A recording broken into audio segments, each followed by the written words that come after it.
how do we start the JavaScript project? We're gonna let me clear this out. Let me share the screen as well. Okay.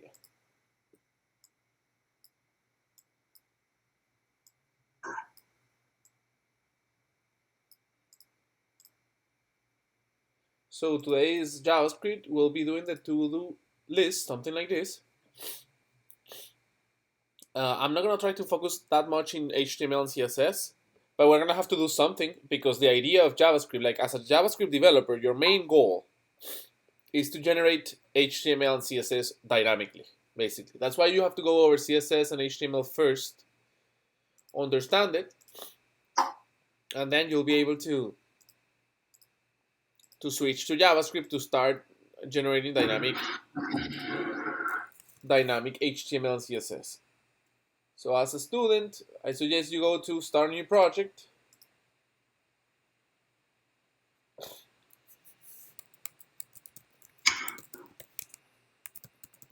And log in into the Bristol platform in your particular course, and then Start New Project.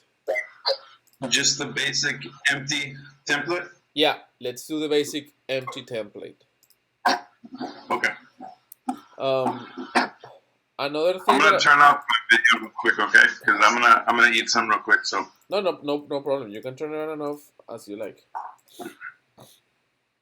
Also, I wanted to ask you guys to share on YouTube, on Twitter or any social network the class, so that other people can join us and take advantage of this. I just put the link there on the chat.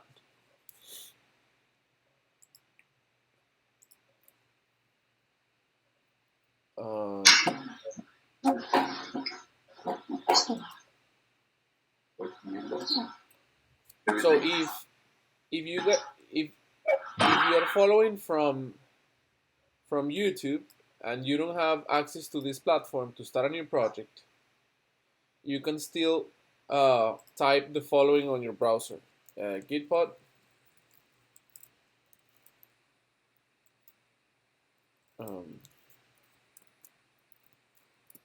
you can type gitpod.io/hash and then paste the URL for this GitHub repository, like https://4usacademy/HTML hello. Like once you do that, it will start a new environment from scratch for you.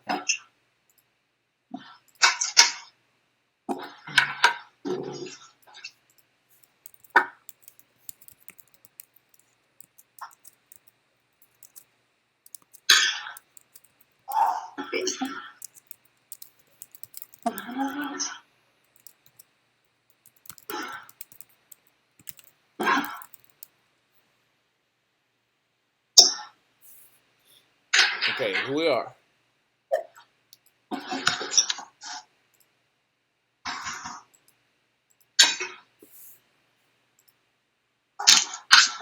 Are we all in the same page right now? Okay, I've been I had some issues like the first day because it looks like I had some stuff in my GitHub, and I've just been coding like local. Can I do that here also, or do I have to use the GitHub? No, if you're local, I suggest you fix your GitHub your Gitpod issues, because if you have a question and you don't have it on Gitpod, it's harder for me to see your code because this is a collaborative environment. Okay, let me try and do it. I prefer to fix your issues. If you have any issues, let's fix them. Yeah, let me see. Hold on, let me see. The thing is that the first day that I went, like, I don't know if it was from a previous class, but I had a bunch of stuff here. So I was like getting rid of some stuff. Let me check. Okay.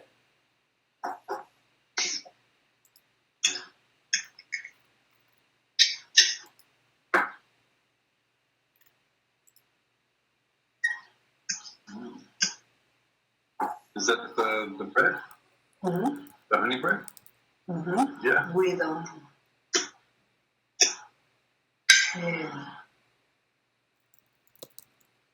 Butter? but with Garlic.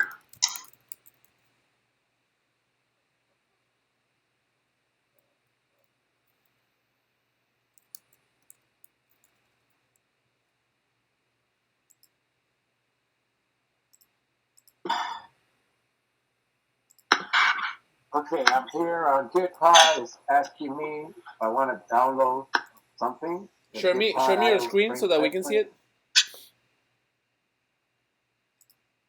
Me? Yeah.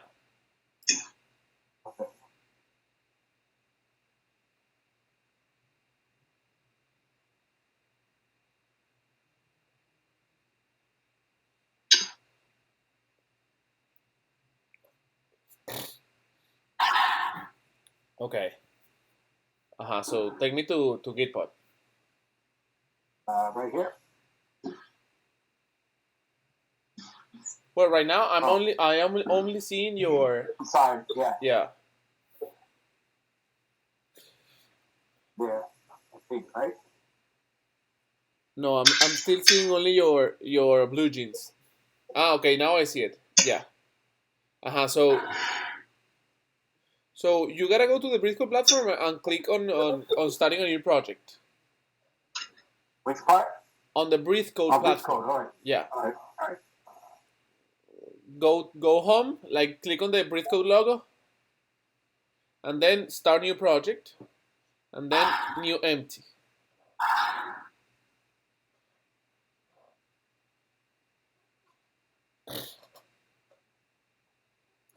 Yeah, so that's it, man. That's all you needed. All right. Okay. So I'm gonna take over again.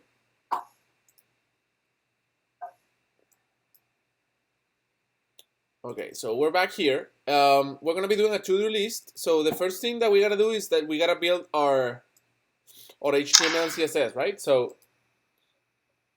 let's create an index.html like we've been doing before, and let's create a style.css, and let's create a app.js.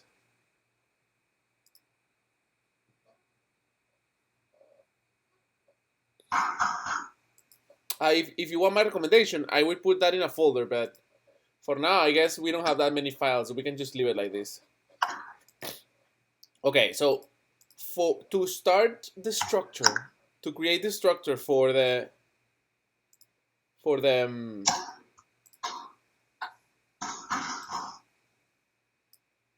here, to create the structure for the website, we gotta put the emmet abbreviation for the basic HTML structure. Yeah, let's use the emmet abbreviation, and it's gonna add the entire HTML for us. This is boring.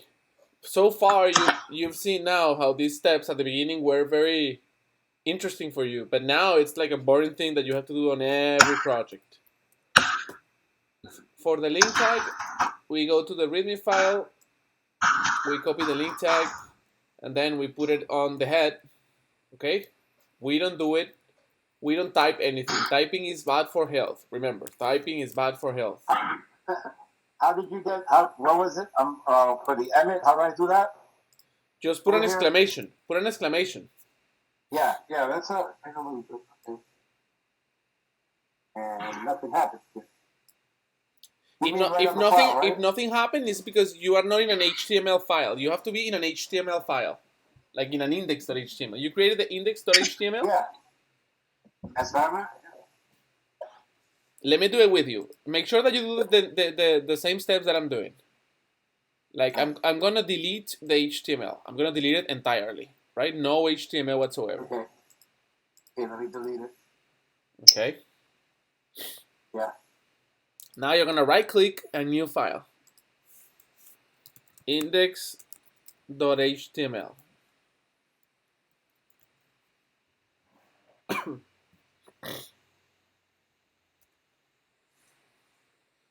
Are you there? Yeah. Okay, now put the exclamation. Oh yeah, now it works. Okay. Maybe it was a misspell or something. You have to be typing is really bad, remember, so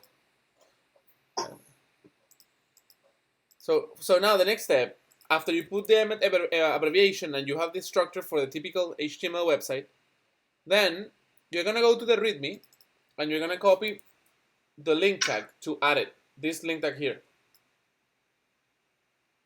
Oh, well, I'm sorry. I deleted that README. I thought it was one of my old files. Sorry.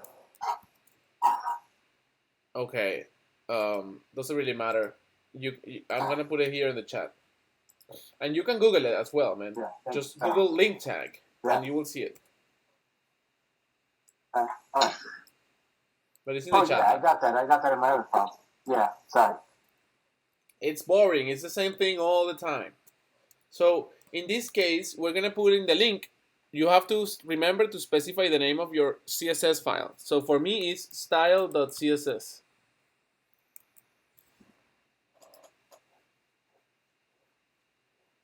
Style.css. And now let's put a background color to the body on the style. So I'm gonna put my style on the right and my app.js on the left, on the center, because it's the main feature of the night. There. How'd you get it to split up like that? Drag and drop. Just drag and drop the tab. You click on the name of the tab and you start drag and dropping it.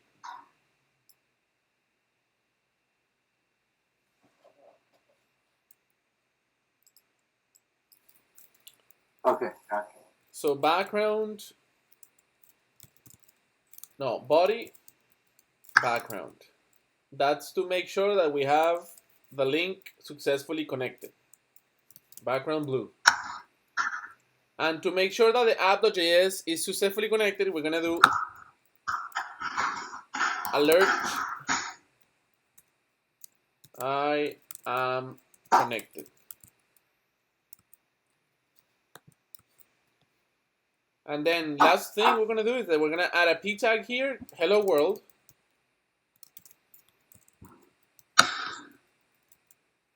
And a script tag for the JS. Script. I think it's source, but I don't remember. Let me see. App.js. Okay, that's it. That's the bootstrapping that we need.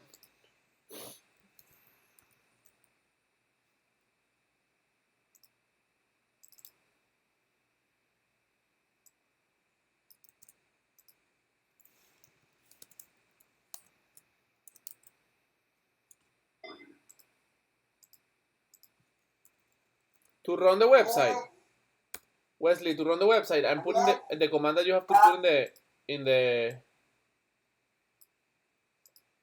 command line, okay? Because I remember how you were doing it before. You were double clicking on the index, right? That doesn't work like that. I mean, it was working for you, but it's not a long-term solution. The real long-term solution is to put in the command line the command to run the server, and I just put it there. Okay, pip3 install flask ampersand python 3 server py. So when I put that in the terminal? Yep. There you go.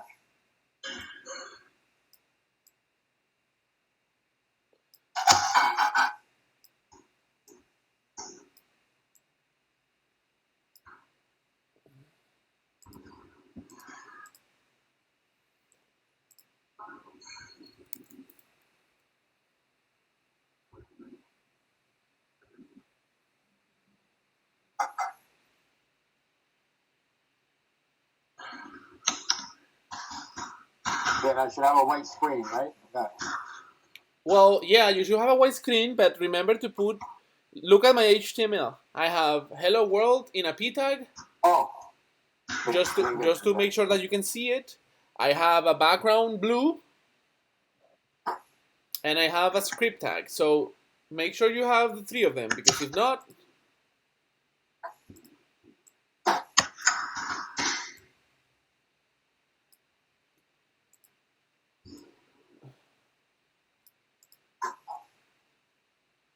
oh, we have Cristiano here. Hi, Cristiano. Welcome back. Hey, how's it going? Sorry, I ran late again, so I was working. Sorry. No worries, man. We are starting here. This is the boring part that we do every class, where we create the index, the app.js, and the style.js. Okay, so let me test my world. Let me see why it's not. Let me see the blue file. I'm using the reference link included style sheet text on my index. Okay.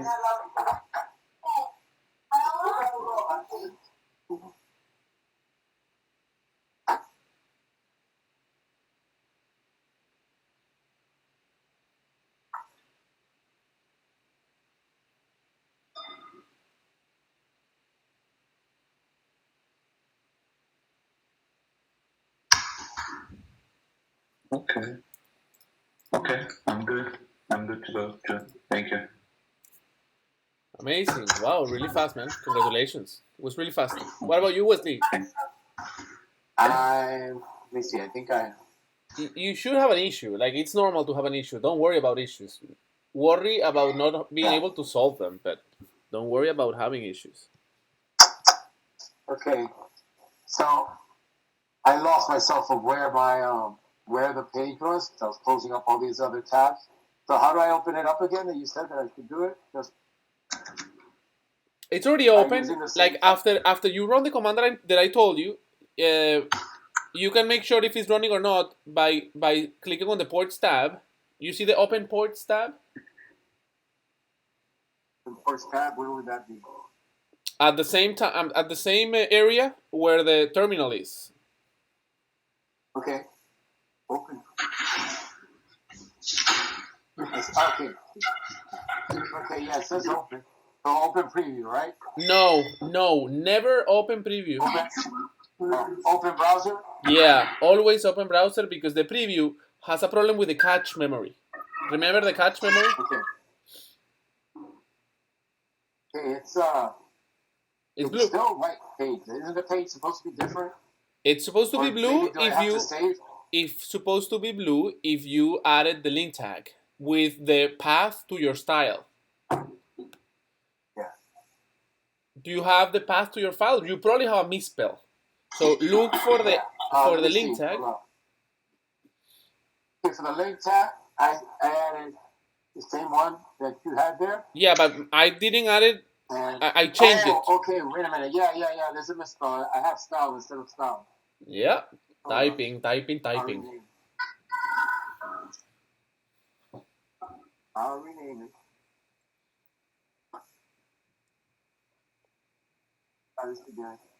I remember that it took me at the beginning. My average time to set up a project was like, I don't know, 30 minutes, making sure that these 3 steps were done. And now it's like 10 seconds. Like, you have to automate it, in your mind.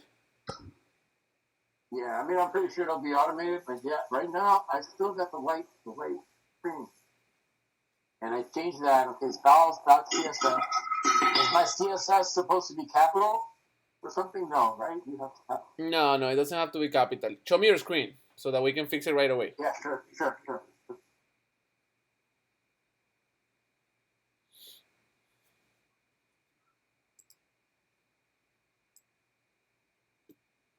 Okay, I'm seeing your screen now.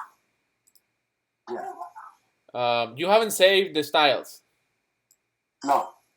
Why? Save it. Okay, I'm sorry. I was doing it with the live server when I was previously coding with VS Code, and they would just auto-save it. You can auto-save here. Click File, Auto-Save, and it will auto-save for you. This is an exact replica of Visual Studio. So whatever you do on Visual Studio, you can do it here. So don't worry about that. Just make sure that you configure it as well. If you are still doing some still. Yeah, because autosave only works after you turn it on. So so I gotta save it first, right? Right. Save all. Yeah, exactly. And let's try it again. And you don't have to like refresh, man. Refresh with the button refresh. Reload. Yeah. Mhm. Okay. Okay, so JavaScript is working. Got it connected. I got hello world. Yeah. Yeah. You're missing the CSS, and you probably will see it if you press Shift at the same time that you refresh, that you reload. On the not on the Git, but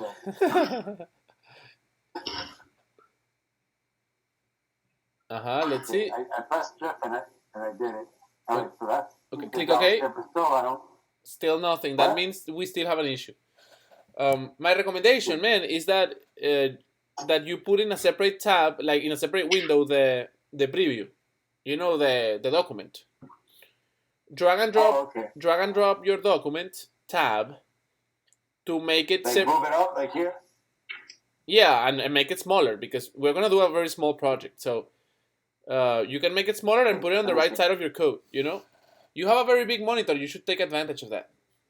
So put on the left side, put the code, and on the right side, put the website. The same way that I do it. If you see my screen, you'll see that I do it that way. Yeah, I usually have it set up a certain way, but I'm just kind of like new on all this because now I'm not. Yeah. I had it more or less like that. I want to see you guys too, so. Well, you have enough space to see everything, because the project is gonna be very small. So that's a lot. Yeah. You are not gonna occupy the entire website that you have, all that space. If you put it smaller, yeah, if you like. What, the code? Yeah, no, that's okay. Cool. So let's see now what's the problem with the link tag. Can you expand the HTML part? Like, I cannot see your entire HTML, so it's hard to see the problems. Maybe you can styles.css. So the problem is that for some reason you have the styles inside a folder that it's called the EI. Take those styles outside, because they are not supposed to be inside that folder. That folder gets created when you move them outside. Move them down over here. But you're moving the settings, not the styles. That's not the right file. The settings, you have to leave them where they were. Settings go over here. Settings go inside the folder, so they are not inside the folder right now. You have to keep drag and dropping. Okay, there they are. Now they are. Okay. So now it should work. You have to be very careful. Like what I'm seeing on the way you code is that you need to increment your detail-oriented carefulness or whatever. Like, you have to be very, very, very careful. And it's like you're... Yeah, I'm kind of impulsive. That's part of my... Yeah, that's one of the things that you're going to have to... Yeah, we'll work on that. To work on. Yeah, because I was like you, and it took me years to lower it down. But if you don't lower it down, you're always going to be struggling with it. Okay, so let's see. Styles.css. It's in the same path. Yes. Okay, so now can you go back to your blank website and shift and reload? Shift, hold the shift key and reload. Nothing yet. So for some reason it's not finding your styles. So let's see what else could be. If anyone has a suggestion, index.html, styles.css. Can you open the inspector on the white page? Open the inspector. Hey, Alejandro? Yep. On his HTML, he has styles.css. Did he write style.css on the new file, or styles? It's also styles. I put.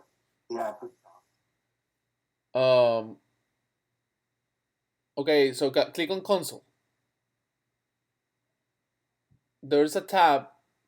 It says photo 4 of favicon. Okay. So I think your styles are properly connected, and maybe the problem is in the selector. Let me see how you selected the body. Oh, I didn't put a period. Oh, No, you're not supposed to put a period. No. No. body background blue styles.css. Are you sure that you're holding the shift key? I mean, it's not pressing and unpressing. It's hold it. You No, have. no, I'm It's holding it. the problem's on his tab. The file that he created, the new file, he put styles. It should just be style. No, because No S at the end. no, because the link tag says styles. He can have a different name that we have, as long as the link tag is Yeah, consistent. I changed it because I saw the one you had said styles. That's why. Oh, okay, so he did put styles? Okay. Yeah, I put styles because that's what he had. I started off with styles, and then I noticed that his had styles, and I noticed that this one was wrong, so I switched. No problem. I had that issue before, so just making sure. Can you close the index.html tab? Close it and open it again. Open index.html again. Styles. Yeah, I just wanted to make sure that it was what else could it be? Maybe do it. Maybe just to write it over again or something. No.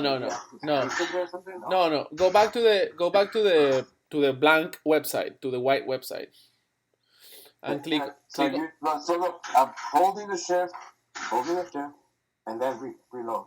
Yeah. Now go to the network. Did he try to refresh the catch with the Command-Shift-R? Yeah, that's what he just did. Can you click on the network tab? There's a network tab. You have elements, console, source, and network. Okay. And refresh with holding shift.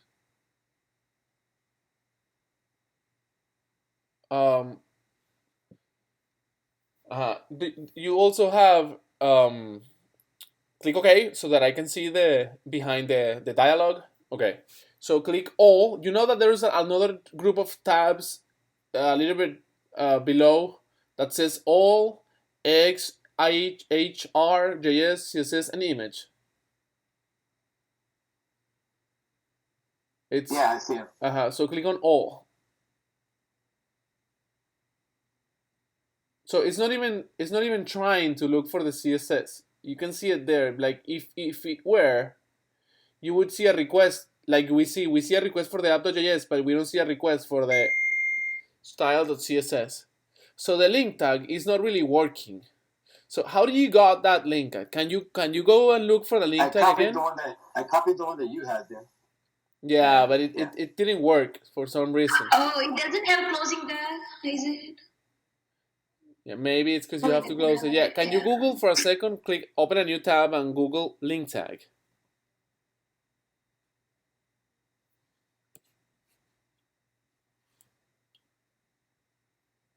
And open the first one, copy that tag, only the, copy that, paste it, replace the other link tag that you had. Gotta replace the theme with style. Yeah.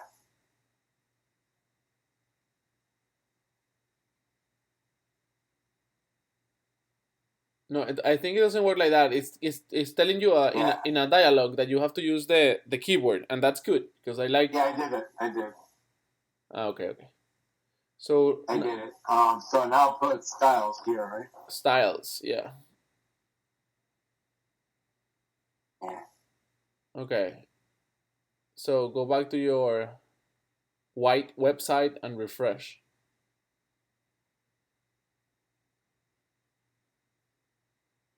There we go. Yeah. I don't know. You had some kind of issue with the copy and paste, is my guess. Yeah, maybe when I copied it, maybe there was a space or something in there. I don't know. Okay. All right. Thank you. So that's this class is being recorded. My recommendation is that anytime that you guys have an issue with this connection, that you go back to this video and because we follow the entire process of debugging. Like you saw how I saw the network requesting the files, you know? You cannot do more debugging than the one that we did. Okay, so I'm gonna take over the screen now.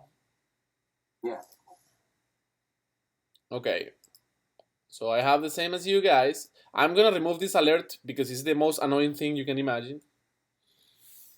And I'm gonna put a console log that says hello world, okay?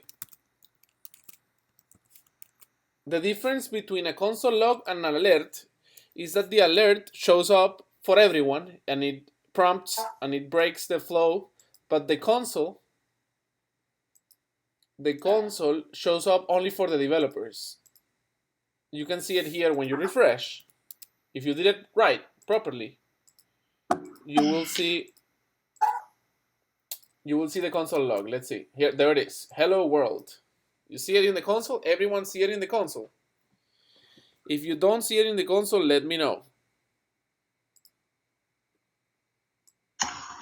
There's someone asking a question there. Let me see. Barati got it. Okay. Remember to keep refreshing with Shift R. Shift Command R or Shift refresh. Okay. So now that we have the console, let's do our HTML for the to-do list.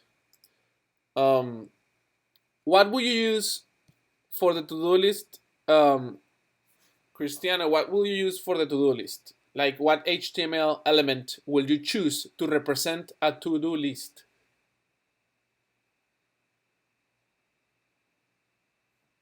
I have an idea. Sorry, I think I missed this part. In a Word document, how do you represent a list? A table with a table, maybe. I don't know. It could be a table, but the easiest element would be a bullet, you know? Mm-hmm. Okay. So just UL and LI like this. And this will be my first to do. This will be my second to do. My third to do. And you get the idea. Now, if you refresh, oh, let me put here in the top, I'm going to put an H1 saying today's tasks. So there it is. That's my HTML. Or that's my website live. Today's tasks. Okay. Now the second. Now it's important that you choose. Remember, it's important that you choose the closest possible HTML tag for what you want to achieve. Because if you don't choose the right one, for example, if you choose a table, it will still work, but it will probably take more space from your website. Your website will be heavier. So it's important to choose wisely the elements that you pick, the elements that you're going to be using on the HTML. Okay, so the next thing that we're going to do is that we have to be able to generate this exact HTML, but with JavaScript, right? So for that, what we're going to be doing is that we're going to be doing like this: document.querySelector, and let's put here to-dos, ID or class, to-dos, and then here we put, I want to select the element with the to-dos class, and I'm going to call that my to-dos as a variable. I'm going to explain, I'm going to go over what a variable is in a second, but I wanted to first select it like this and show you. So what we're doing here, first we put names to the elements in HTML the same way we were doing since day one. Like, we can all the time, we can pick names for our HTML elements, and we can use the class or the ID property on the tag, class or ID.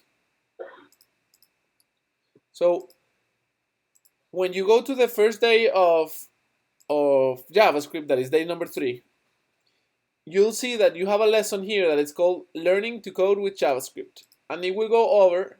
Maybe you already read it, but I'm gonna go over it for a second because it's important for the brain to see things again and to go over things again to attach them properly, and also because I know that some of you haven't seen it.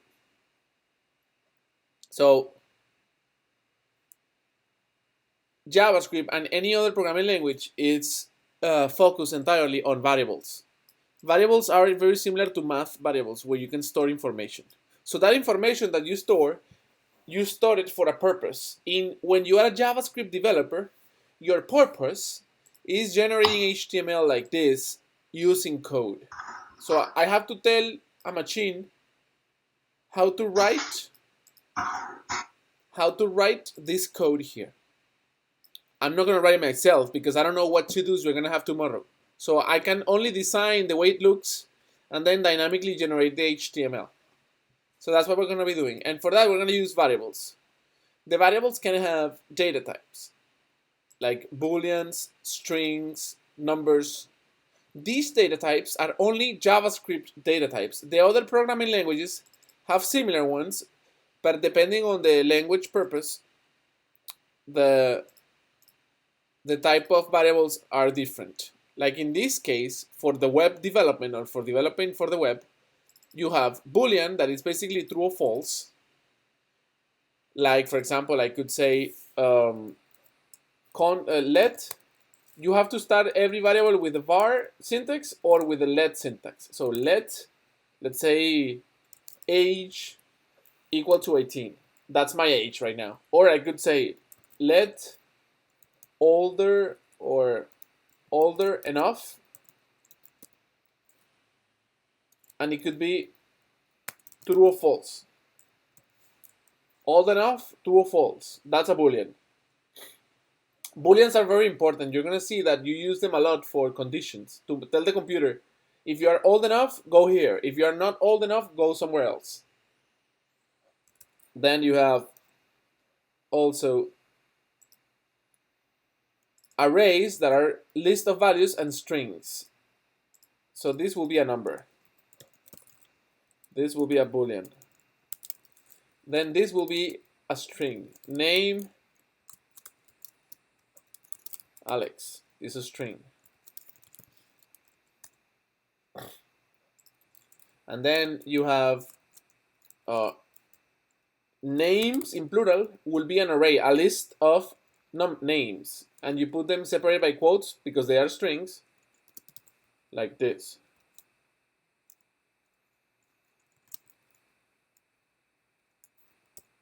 So when you do a string, you put it like this. You have to put a square bracket and then all the values that you want to have in your list. Those values don't have to be the same type. You could have, for example, I could have something like this, like Alex is my variable, and then I put at first the name, at second the age, so Alex is 18, and at third I can put, I don't know, male. So I could have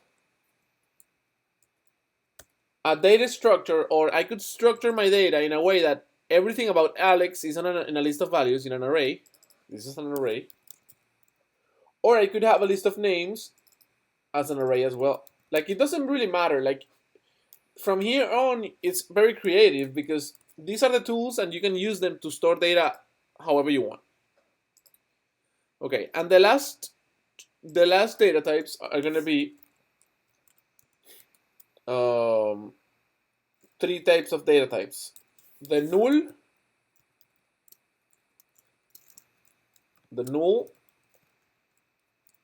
the undefined, and those two. Let's just focus on those two: null and undefined.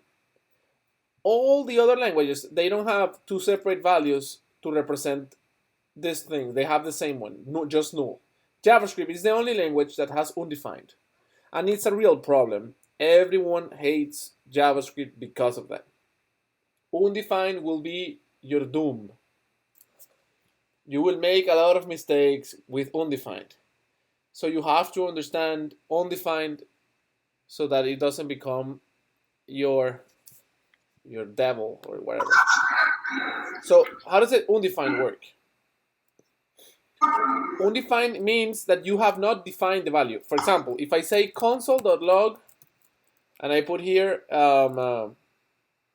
let's say city as a variable. This is a variable city.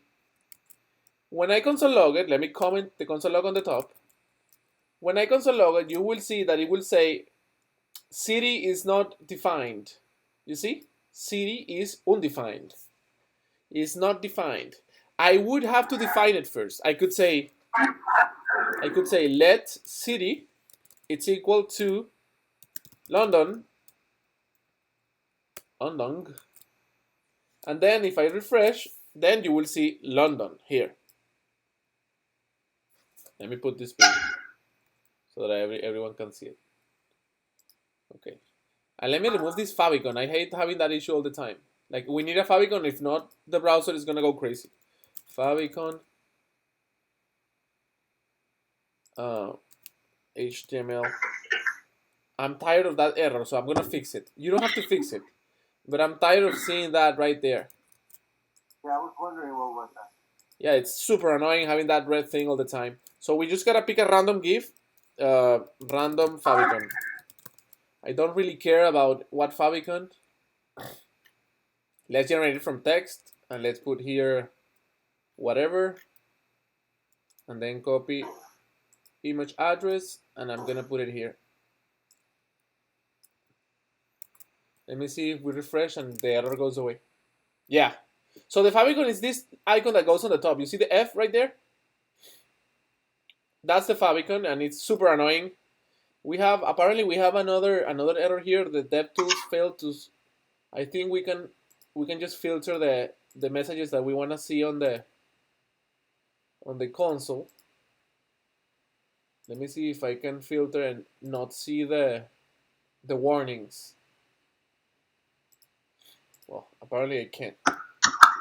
Let me see how to remove this. It's super annoying. DevTools fails to open source map, blah, blah, blah. Enable JavaScript source maps, enable blah, blah, blah. Settings. Well, I don't want to take too much time here. I guess I'll just have to leave this there. Okay, so going back to the exercise. We have data types, and we have the string, we have the number, the boolean, and the array. And we have undefined and null. If I don't want to set a value for a variable, my recommendation is to make it null, like this, null. That's my recommendation, because that way it's not going to give an error. Look, null. But if you don't set it to null and you set it to undefined, then it could give you errors. For example, let's look at this. Let's say an array, by the way, an array, you can check the number of items that it has by putting .length. So I could, for example, I could say names.length, and it's going to give me the length of the array, right? Look, 3. It has 3 items. The array has 3 items. But if I put a misspell, and I put names without the E, like you are going to do this a lot of times, every day you're going to do something like this. If you put a misspell, the error will be names is not defined. Names is not defined. But you could also have, let's say that I do names dot length dot to string. Let's see what we have now. And I'm going to put a misspell on dot length. So it's going to be dot length without the G.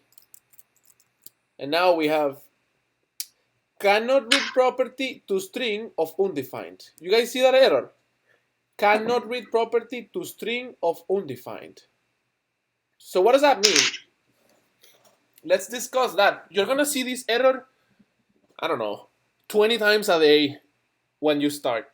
So I wanna discuss this error. What does that mean?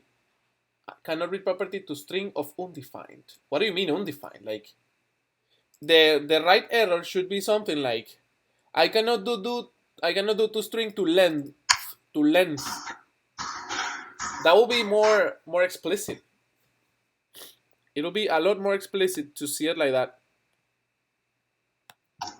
because it will tell you what the error is. The error is in the length. Like your misspell is in the length. But it doesn't tell you that. It doesn't tell you that your misspell is in the length. It doesn't tell you length anywhere. So what it does is that it tells you cannot read property to string of undefined. So you have to, with your brain, you have to connect the dots. You have to say, okay, where am I doing to string?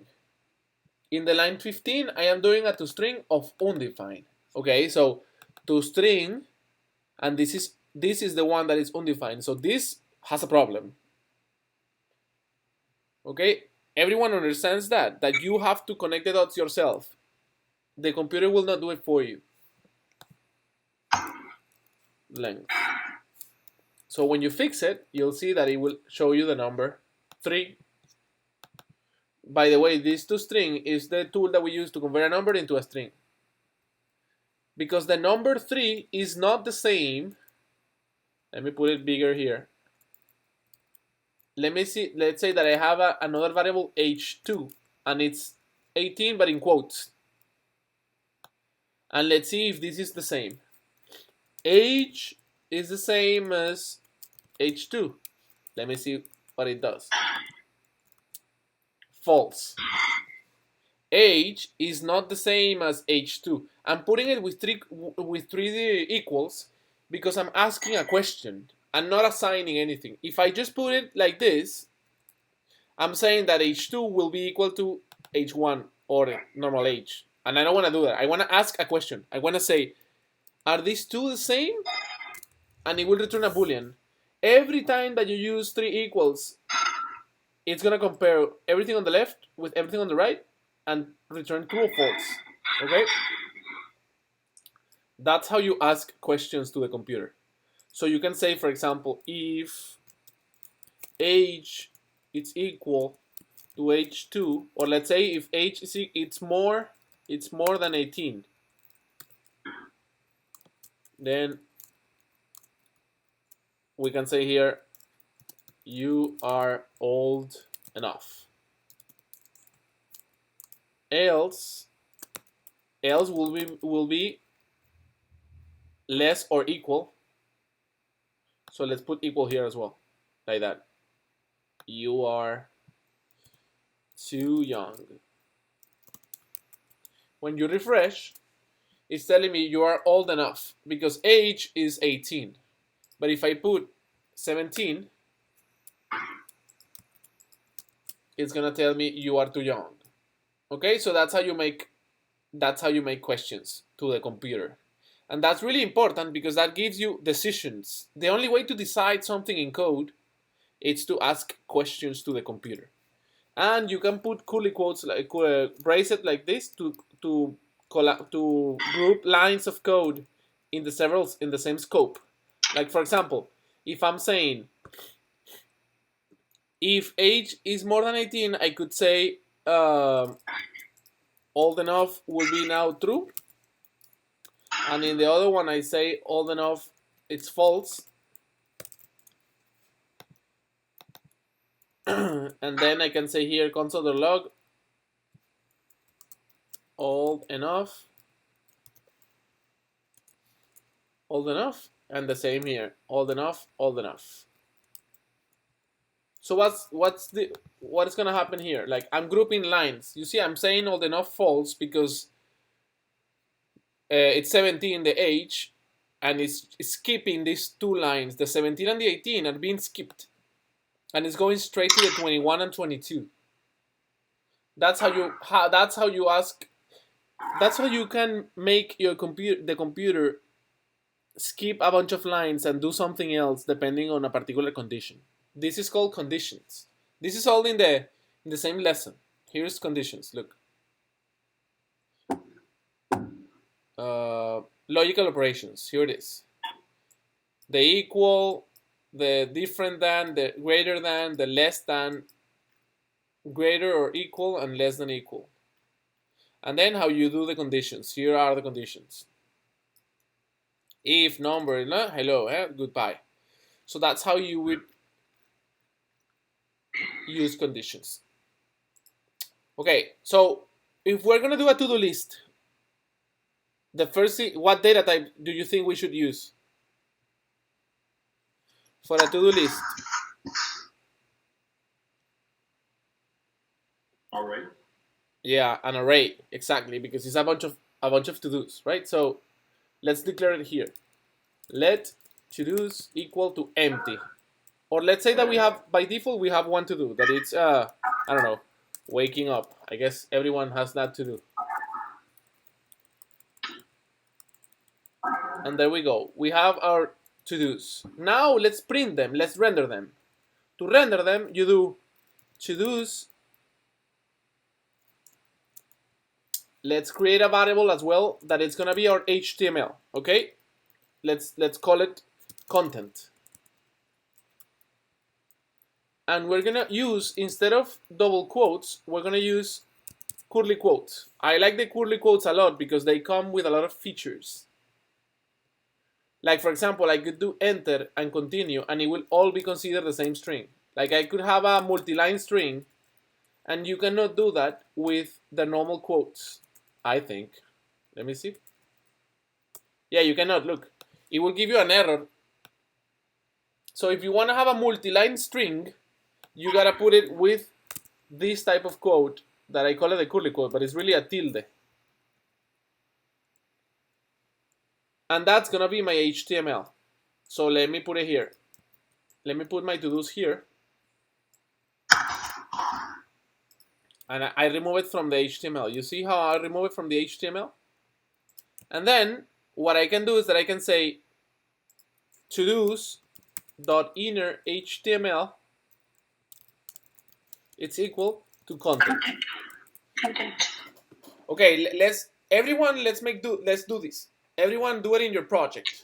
This should work, and it should show you your to-dos. And in mine it's not working, by the way. Ah, yeah, because it was already declared. So let me put it here. To-dos container or UL. Let's call it UL. Like that, and it works. Let's make sure that we all have the same.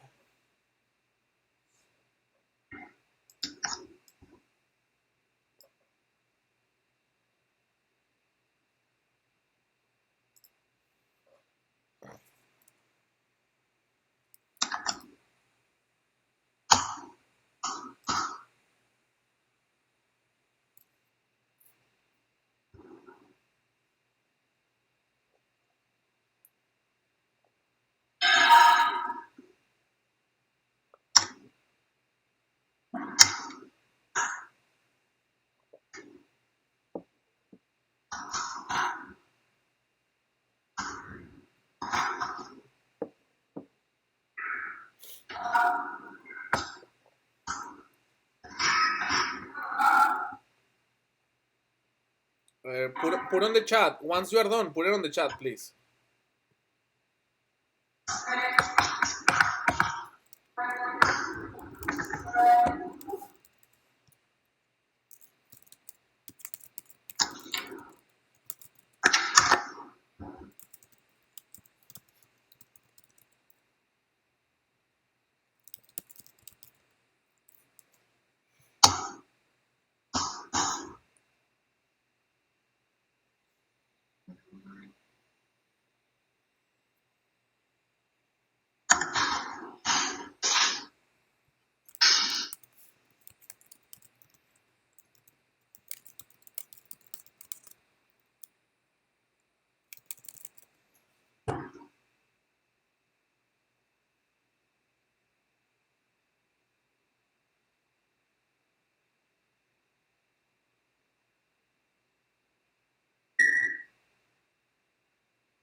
Okay, so Barath is done. We're still waiting for everyone else. I'm done. I just can't type on a chat group. I don't know what's up here from here. So I'm there. Are you joining from the web or from the BlueJeans application in your computer? From Rad, yeah. So maybe that's why, because you're on the web. Okay. You have to log in, probably. Are you logged in? Yeah, yeah. I was working proper till now, so now just disappeared. I'm trying to reload it. Okay.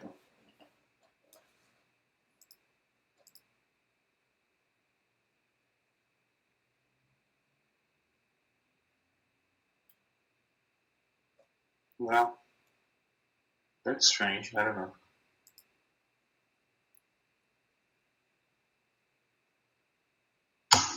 Anyway, It's funny once again, how fixed.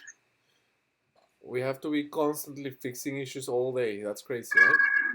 Yeah. Yes.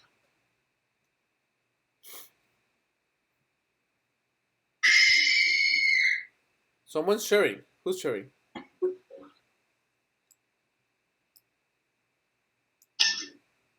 No, it's not sharing. I mean, you can share if you like.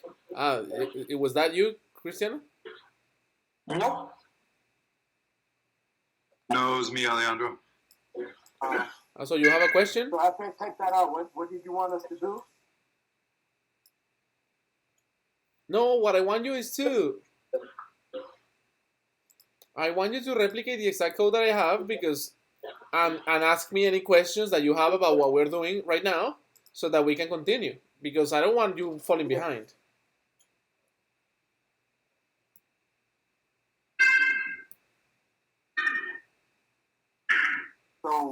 So how do we see the results? Well, change something. Let me put here... instead of my, I'm going to put first to do, second to do, and third to do. Right? And I'm going to refresh here. And I still see that. I see it. You see?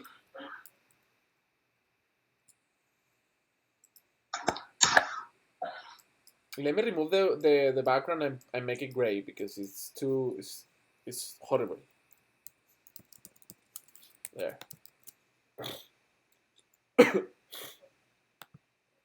So you see how I am generating this code? The original HTML doesn't contain the to-dos. You see that, Wesley? The original HTML doesn't contain the to-dos. They are being... Actually, I didn't modify that, but yeah, but I'll change it right now. Yeah, but that's the whole purpose. The whole purpose is making sure that we are able, with JavaScript, to put the to-dos into the document, into the website.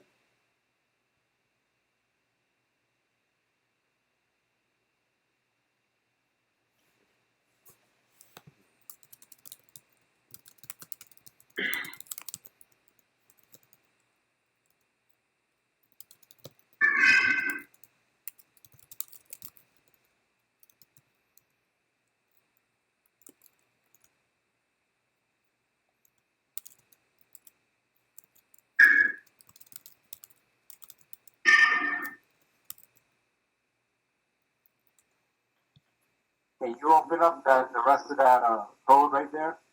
Like again on the HTML? Yeah, no, there's nothing. I haven't added anything. Just the UL.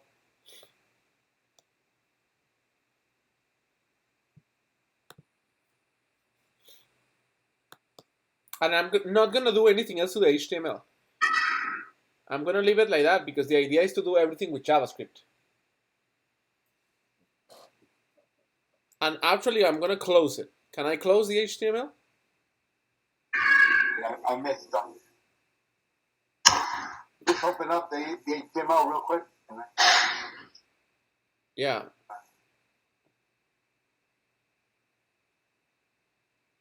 Okay. Okay, no more HTML. Now it's all CSS and JavaScript.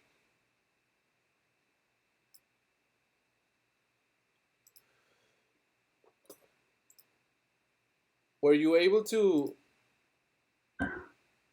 Timothy solved it. Okay, so now we are generating this with a string. This is a string now. Data type string. So now we gotta generate this string automatically by concatenating.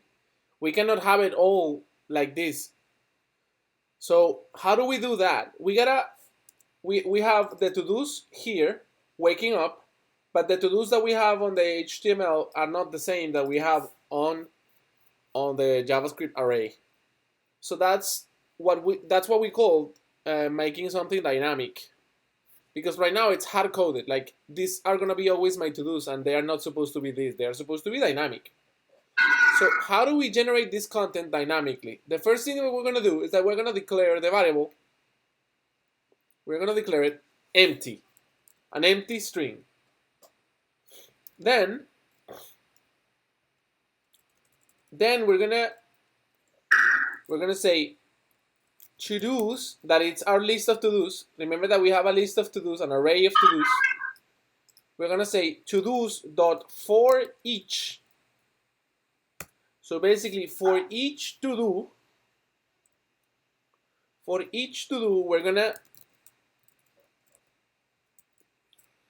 gonna do content. It's equal to whatever it was before. So content plus a new to-do. That for me will be an li. An li with a closing li. And inside I am gonna put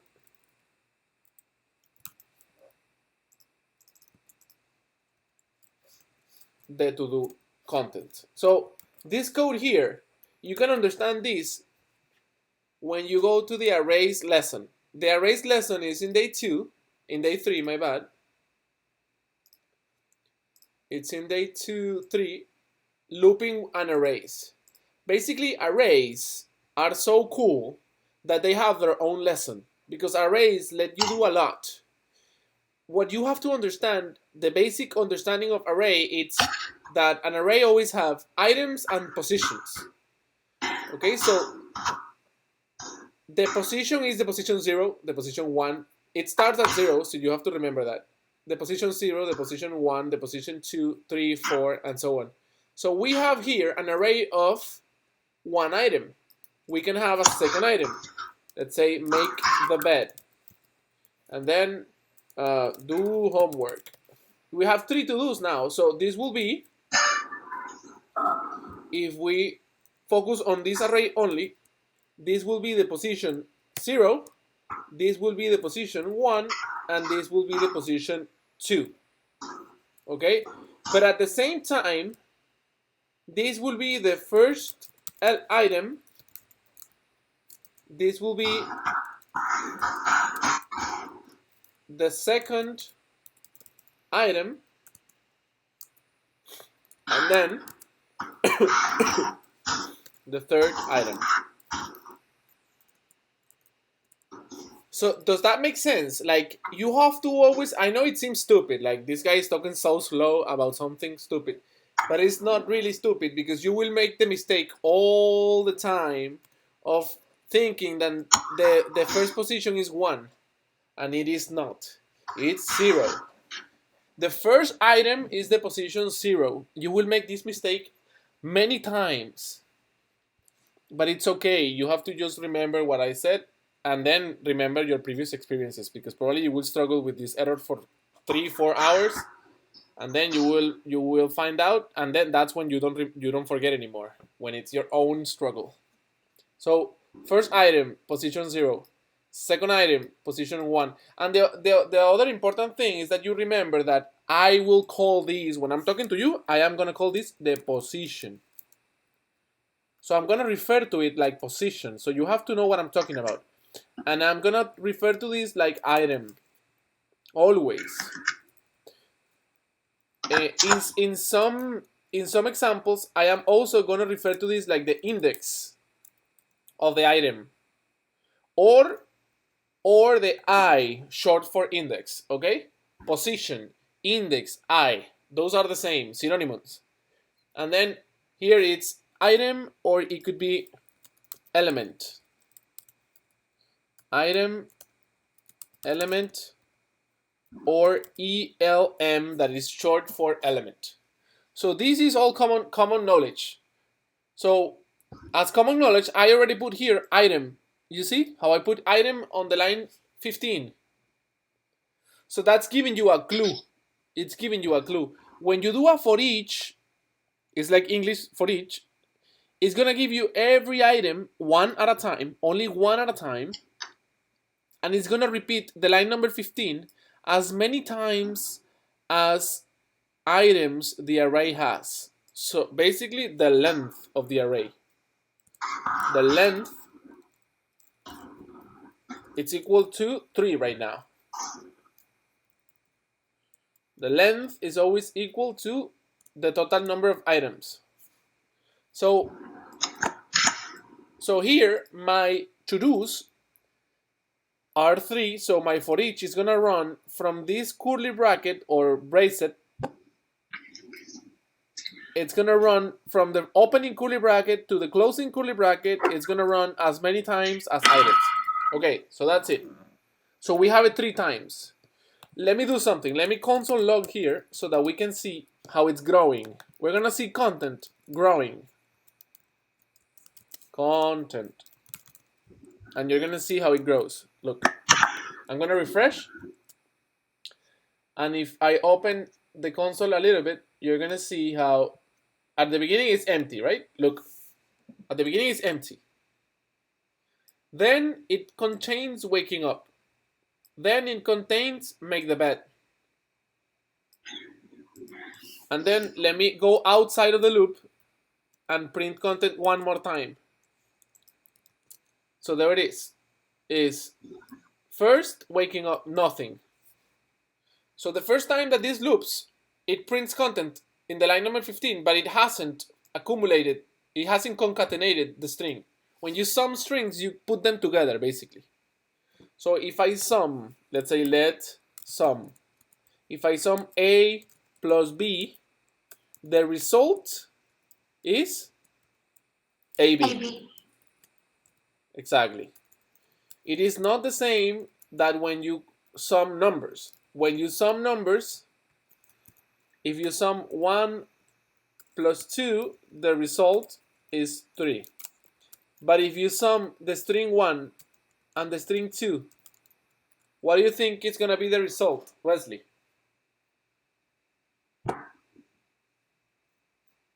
Well, Yeah, 12. Exactly. well, It's going to be 12 because those are strings. They are not numbers. If I make them numbers, they are numbers. So that's going to happen to you a lot of times as well. You're going to be summing numbers and you're going to see how they don't add up together and they become a huge string, and that's going to be a problem, and you're going to have to remember that they have to convert them into an integer. How do you convert a string into an integer? Like this. You say, let me have a variable a and make it 1 as a number. As a string, my bad. And then I'm going to have b and I'm going to make it 2. Okay? And then I'm going to say that sum is a plus b. And then I'm going to console log sum, just so that we have it. Console log sum, it's going to be sum. Let me see what the console says. It says that the sum is 12. But what if I say here parse int a and parse int b? If I do that, it will become now 3, okay? Because I am converting them into integers, and then I'm summing them together. I sum them later. I first convert them each separately, and maybe you're asking, okay, but why don't you just remove the quotes from here? Yeah, of course, that's easier. But sometimes you don't have access to those variables. Sometimes they come from a database, and you only have this line to play with. You have A and B they come from a database, so you don't have access to them. Like for example, if I say, I can say input. It's input? No, it's prompt. It's prompt. If I say prompt, number 1. And then I say prompt. You see how many misspells you can make? Number 2. Then I don't have access to the original numbers. The computer will ask me. Let me show you. So number 1 will be, let's say, 6. And number 2, let's say it's 9. So the result is 6 plus 9, that is 15. You see? So you don't have access to the original values. There's no way. If I don't put the parse int, it will combine them together like strings. Let me show you again. If I put now number 1, 5, and number 2, 8, the result is 58. Okay, that's it. That's enough of preventing you to make errors. You're gonna make them anyway. So we just have to make progress and wait for the errors to fix them. That's the real skill is fixing your errors, not reading or watching videos about this or listening to me. That's not a real thing that's gonna help you a lot. Okay. So we are we're concatenating strings here. So content is first empty, then it goes to waking up, and then it goes to make the bed. So we're making dynamic HTML. And now all we gotta do is put it inside content. So let's see if it works. Yeah, there it is. Waking up, making the bed, do homework.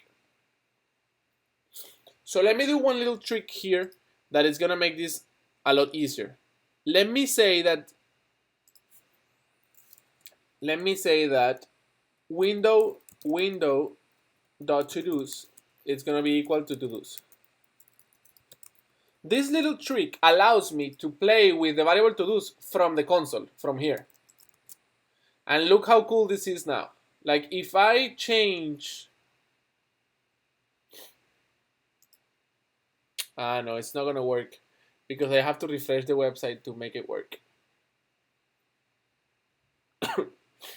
But I can do this. Let's say add to do.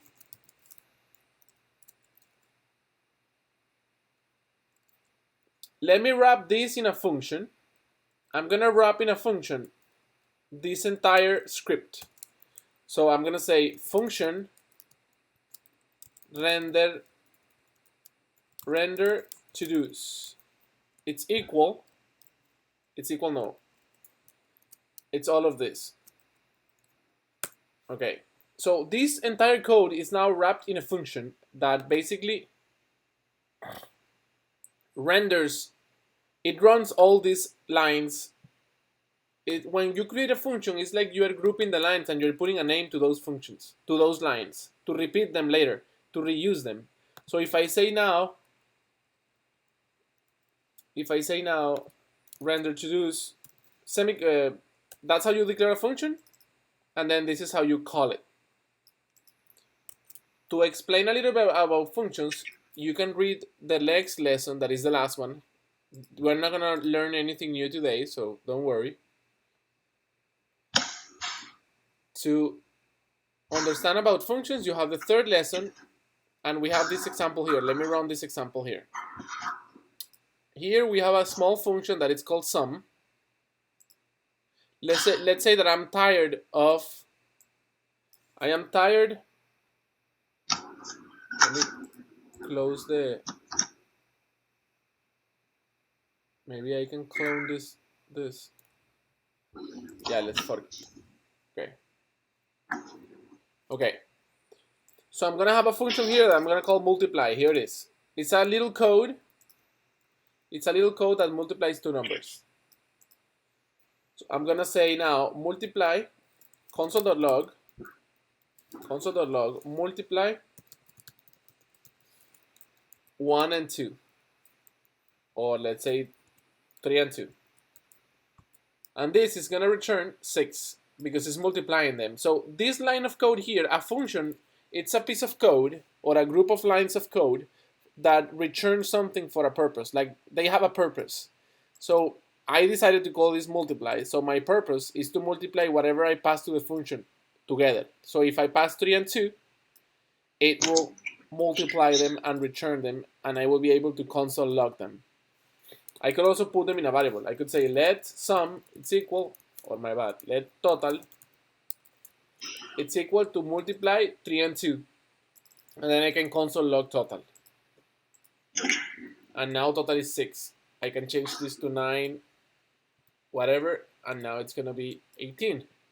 So a function allows me to run a bunch of lines of code in just one line. You know, it's like I create this bunch of lines of code and I put them somewhere in my document, and then from now on I can run these lines again and again and again and again. Like I could say several times. So for example, I could say console log multiply 9 and 2, and then I console log 10 and 2, and then I console log 78 and 7, and it keep going, right? So if I run it, I have now several multiplications at once, but I only did the code for multiplying one time. That's pretty much it. That's it. That's a function. So I'm doing the same concept here. I am putting all these lines together, and I'm calling this render tools, or I could call to-dos, or I can call it, let's call it draw, or print the to-dos, to print them on the screen. So I could call this function several times now, okay? And this function, we could say that it returns, it receives the to-dos that you want to print, okay? It receives the to-dos that you want to print, and it loops them and prints them. Let me put this here as well. So my entire code now, it's running basically inside this function, all my code. The rest is just comments. Let me clean up the comments and you will see. And I could pass the array to the function here. That's it. My entire code is now in a function called print to-dos, and I'm calling that function, and I'm passing an array of the to-dos. Okay, I wanted to do all of this just for the one purpose, that now I will be able to run it from print to-dos. Let's call this print to-dos. It's equal to print to-dos. I want to switch to the window. I want to do it from here. And now I can. Let me close this and open it again, because sometimes it doesn't save. And I want to make sure it's saving it properly. It is. Okay. So now look how cool this is. I can say now here, print to-dos, right? And I can call it with different to-dos. Let me pass a to-do that only one to-do. I can say here, teach the class. Enter. You see how we updated the HTML? So I'm calling this function dynamically from my inspector. I can pass two to-dos if I like. Let's say teach the class and go to sleep, whatever. And there you go, two to-dos. So now we have a function that every time we call it, it's gonna grab the UL from the HTML. It's gonna get the UL from the HTML, the UL that we declared in the HTML at the beginning. It's gonna generate a string with all the LIs, and then it's gonna put that string into the inner HTML of the UL. That's what it does every time that I call it. And we're almost done, because after we have this function that generates dynamically the HTML, now the hardest part of the exercise was printing the to-dos. The easiest part of the exercise is adding more to-dos to the to-dos. You know, like for example, I could, if I like, I could have another function. Let me have another function. Function add to-dos. And I'm gonna, on that function, or add one to-do, it's gonna receive the title of the to-do, or the title of the to-do, the label, and it's gonna add it to the array of to-dos. So let me declare a global array, global to-dos, that it's gonna be empty. And then I'm gonna remove this parameter from here, and I'm gonna put it globally. I'm looping the global to-dos now. I'm not looping the to-dos that were passed to the function. No, I am looping the to-dos that are being globally declared at the beginning of the document. So now, if I say, when I add a to-do, if I say global to-dos dot push, that's how you add items to an array, by the way. Label, and then I print to-dos again. You're gonna see. Let's check this code, and you'll see how cool it is.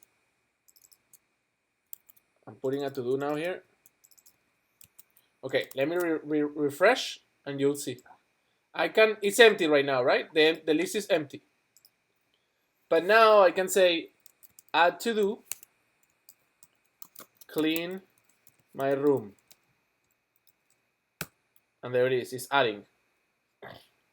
And then I can add another to do, make the bed. And it's adding up.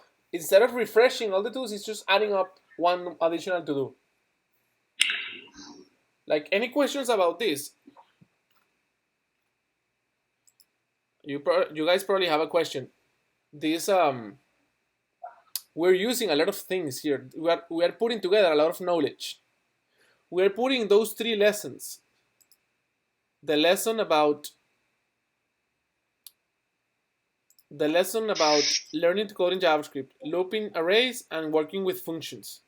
My recommendation is that you go and do the exercise for JavaScript, the exercises for arrays, and then come back to this exercise, and you'll see how you will understand it a lot better. This is I get some of the stuff you're saying, but it's a lot of information. Yeah, because since you joined JavaScript today, but we've been doing JavaScript for 3 days now. Yeah. And I understand a lot of the stuff, like a lot of the points that you're making. A lot. Gotta jump in and study a little bit more. Yeah. I haven't studied at all. This is my first class. Right, but I can simplify the exercise. Some catching up to do. I can simplify it a lot, and you will understand it more. Like, for example, I can remove this function. I can remove. Oh, this one I cannot remove, so I'm gonna put it here. No, you know what? I cannot remove any functions because the problem is that we have to run this script several times. Because if we don't run it every time we add a new to-do, we're not going to be able to see the to-dos updated on the HTML. So that's why I have to put it in a function. Like when you have to run the code twice or more than once, and I have to do it more than once, because more than once I will have to regenerate all the to-dos. So that's why I have to put it in a function. That's no other way. In the random card or in the excuse generator, we don't have to do this because we don't have to run it. We don't have to add during the runtime of the program or during the program execution. We don't add stuff. Like when you refresh, everything gets put together in HTML and that's it. But here we have to add stuff. So that's why we have to do it again and again and again and again. We have to redraw the entire to-do list every time we add a new to-do. That's why it's more challenging. But the previous class is recorded as well, you know, so you can go back to the excuse generator or to the other one, and you will be. Yeah, I was going to ask you that.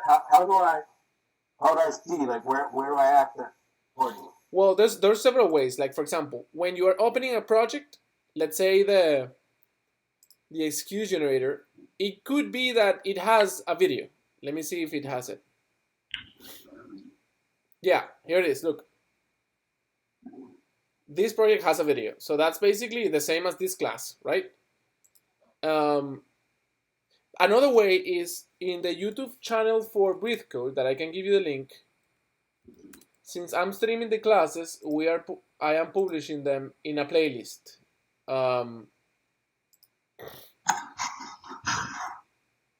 You see how I'm live right now, but if you click here on the free Coding Bootcamp, you have, I think it's a playlist with all the classes that I have taught in, let me see. Yeah, it's a playlist. So here are the videos at the bottom, HTML, but this one was for JavaScript. So you have all the classes that I've taught. I think I had to delete one class because I forgot to mute the mic, and I had an entire conversation on the phone, and everyone was listening, so I had to delete that class. But in general, let me see if I can give you this link. I'm gonna put it in the, here it is. Okay, but just to finish the to-do list, the only thing we're missing right now is it's adding tasks dynamically. So for that we have to use an input. So we can do that. Let me add as a final item. I am gonna put an input. So right before finishing the content, I'm gonna add a little bit more HTML.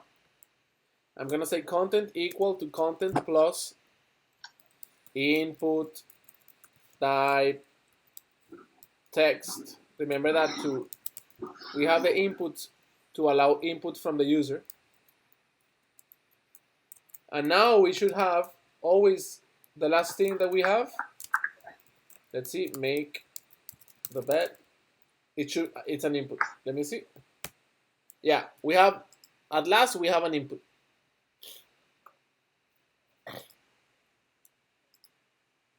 Let me make it into an li as well, just to, okay.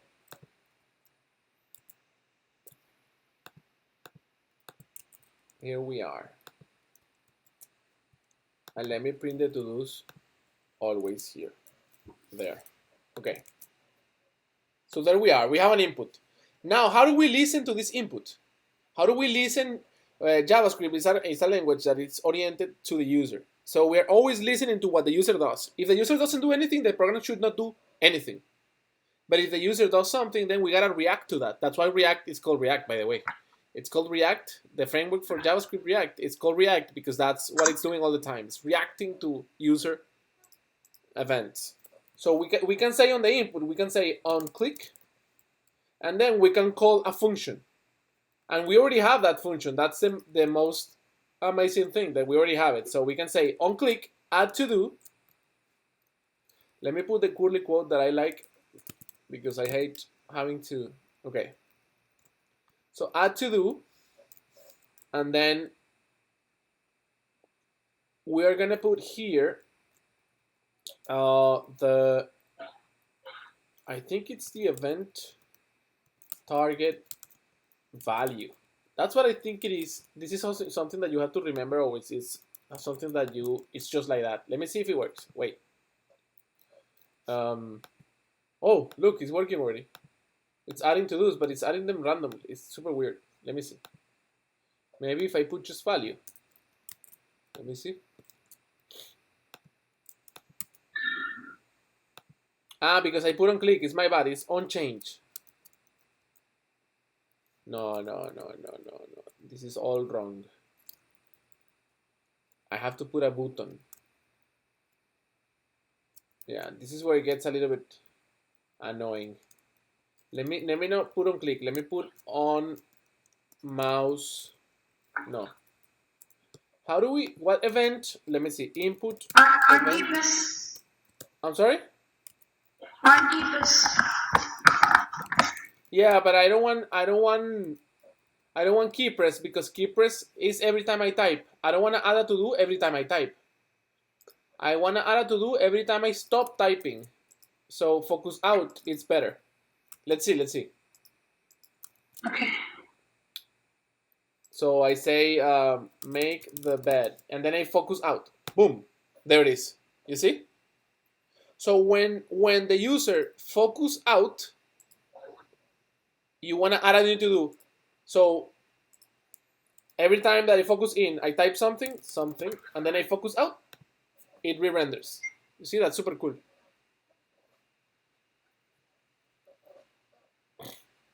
So with 19 lines of code, only 19 lines of code, we can do a to-do list. Of course, it's super ugly, and it needs a lot of improvements, but you get the idea on how to do it. Like, if we want to make it more beautiful, all we gotta do is analyze the HTML that we have, that you can see it on the element tab. Like, if you want to see your HTML, because now what happens that you cannot see your HTML by opening the HTML tab.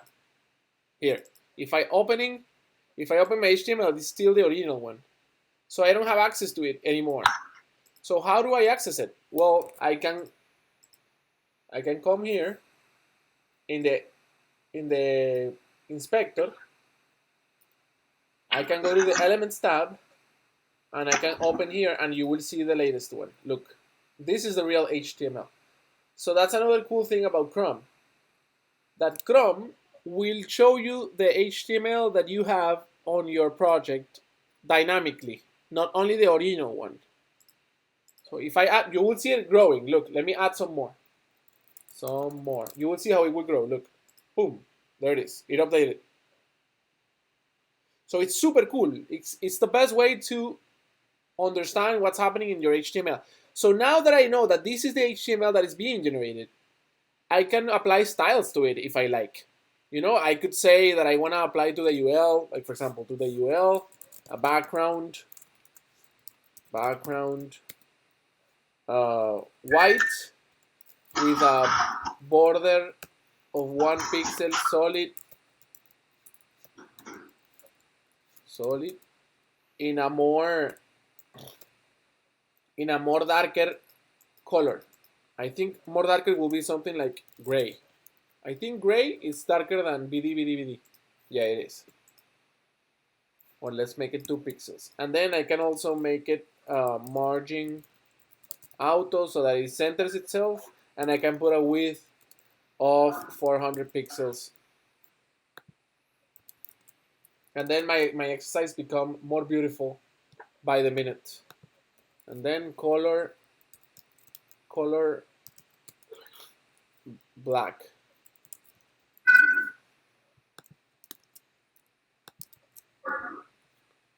I don't have any to-dos, right? I don't have any to-dos. That's why it's showing up like that. And I always have an additional item there. I don't know why. Let me see why. An additional item always. Like we have 2 LIs, I think. Let me see. Yeah, we have the LI with the input, but then we have an extra LI there that I don't know where it is. Like, where is it coming from? Because we don't have any to-dos. Content, LI. To-dos.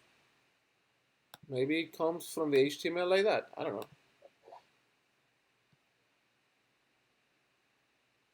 know. Another thing is that we don't like those bullets. Those bullets look ugly. So we can say that all the LIs are going to have list style none, and also a border bottom of one pixel solid gray, and also let's apply to the UL. We're gonna remove the padding because it has like a weird separation from the left side of the box. So we're gonna remove the padding. Let's do that. Padding 0 and margin 0. And we already have margin auto, so my bad. Okay, let's refresh.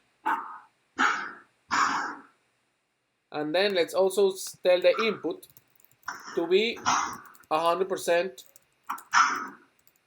We want the input to be with 100%, so that we don't see the edges of the input, and it seems like a normal. You see, so now I can say make the bed and then study. See how it's easy to make it a lot more beautiful with just a few tweaks. Let me put a padding to it as well of 5 pixels. Let's make this gray. Let's make it lighter. BD.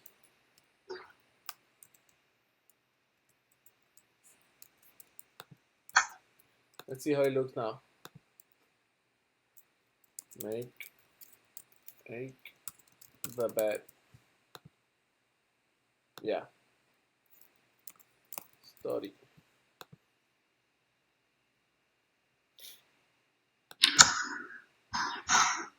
So that's how it is right now. We can also remove the border from the input so that it doesn't look like an input. Like border 0.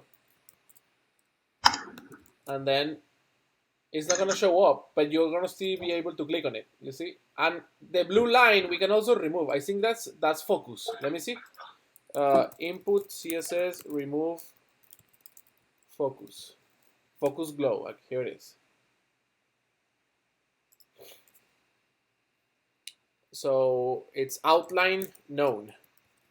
Okay, so outline known. Let me see. Yeah, no outline anymore. Make the bed. Do homework.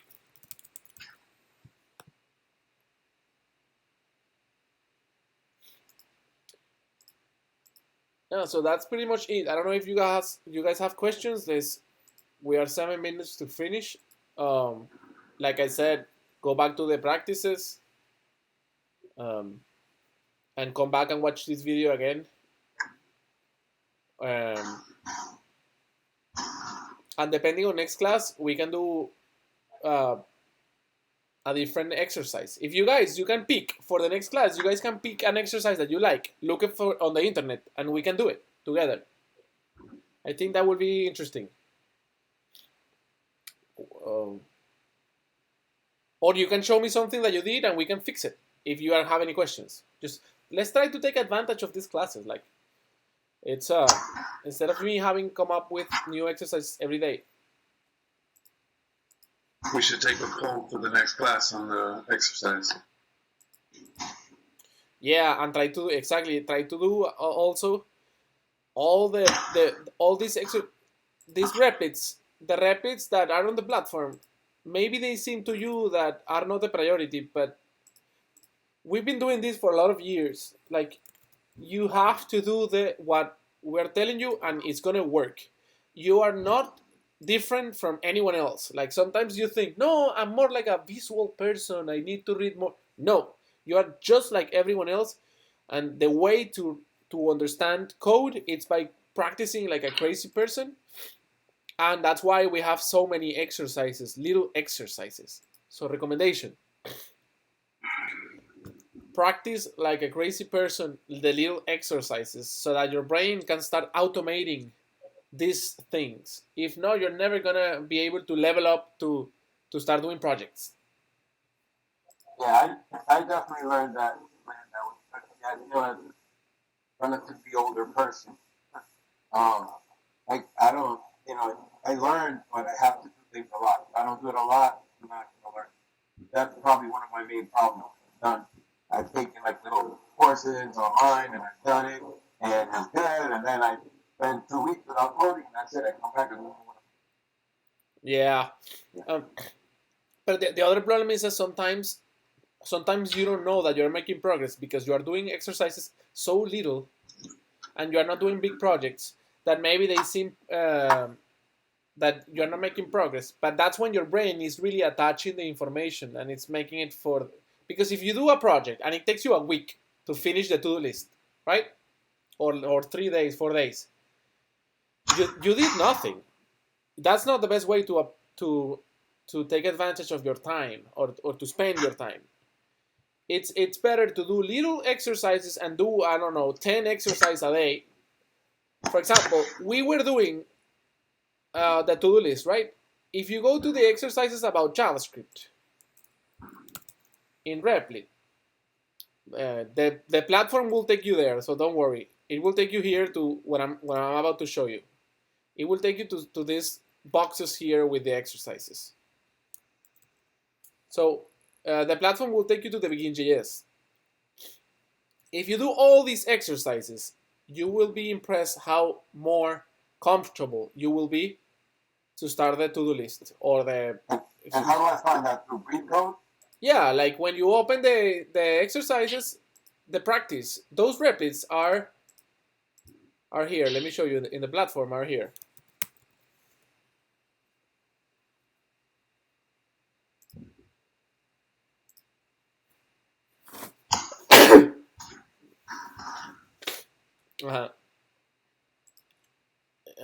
In every day you have practice, and then on day three you have Introduction to JS, and that's the one that I was showing you. It opens this, Okay. but then since this is not finished, then we tell you to go here. So this will take you to Replit. Look, it will take you to the same exercise. Here it is. So please, I encourage you to do those practices, and everyone, because that's the best way to have progress. And ask on Replit. I'm always there, and there's a lot of people answering questions. There's a lot of people right now asking and answering and asking and answering, and you're not gonna have this privilege for a long time, like for months. So you should take advantage of it right now. Okay. Thank you. I'm gonna share you the project snapshot, and that's it. Let me share you the snapshot so that you can have a copy of what I did. Here it is. And then we put it here on the chat.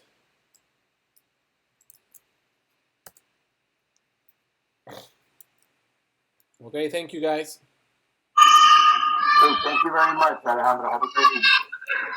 You too, guys. That's what I want.